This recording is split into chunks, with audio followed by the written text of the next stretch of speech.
Christmas is my absolute favourite holiday. I look forward to Christmas festivities every year. The twinkling lights, the smell of pine, mint and cinnamon, all the yummy delicious food, and of course spending time with family and friends. My enthusiasm for Christmas started when I was a little girl, when I was introduced to a mystical being known as Santa Claus. I was led to believe in a generous, jolly old man and his sweet wife who lived somewhere in the North Pole and who would visit children every year, bringing them gifts with the help of magical elves and flying reindeers. Most children in the Western world are led to believe the same tale. I can still remember the feelings of excitement and wonder every time I would wake up on Christmas morning and find presents under the Christmas tree. One Christmas Eve, my cousin and I were sent to bed early, but in protest he yelled, "I don't want to go to bed, Santa's not even real," in which I was completely shocked. What did he mean Santa wasn't real? He then repeated, "Santa's not real, there is no Santa, it's just you and Dad," in which his mother responded, "Well, if you don't believe, you don't receive." He then changed his tone and then we went to bed. But I couldn't sleep. I couldn't help thinking about what he said. What did he mean Santa wasn't real?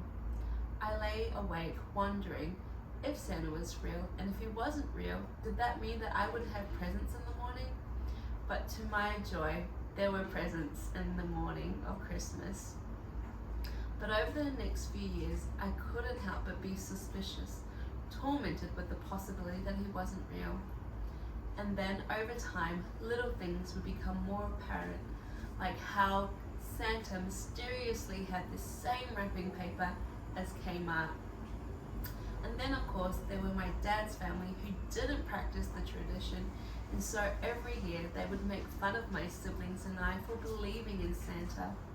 This made us feel offended, stupid and deceived. Why would our parents lie about such things? And why was everybody in on it? I can remember newsrooms reporting that Santa was on his way, performing arts industries making movies about Santa and writing songs like "Santa Claus is coming to town," shopping centers posting Santas who would ask us about our wish lists, post offices placing post boxes in the front of the stores with the implication that the letters would be sent to the North Pole. And then of course there were our classroom teachers who supported Christmas activities. Although at the time I felt betrayed, I now understand the boundaries that are outlined for teachers. As we prepare to become teachers, it's important that we understand our role in the little white lies that children are told, ensuring that we don't impact or interfere with their innocent experiences. The Australian Standards for Professional Teachers outlines professional engagement standards with parents and the community. It's important that we understand the code of ethics with emphasis on respect for parents and how they choose to raise their children. It's also important that we're aware of cultural practices and influences when it comes to these holidays, celebrations and traditions. Of course, as teachers, we should not be going around telling children that Santa isn't real. That would be inappropriate. So would be implying that they may be on the naughty list. It's important that we continue to maintain conversations that are supportive, respectful and encouraging, making sure that we maintain those interpersonal relationships and that credibility. Speaking of traditions, my family continued the Santa until we turned 12.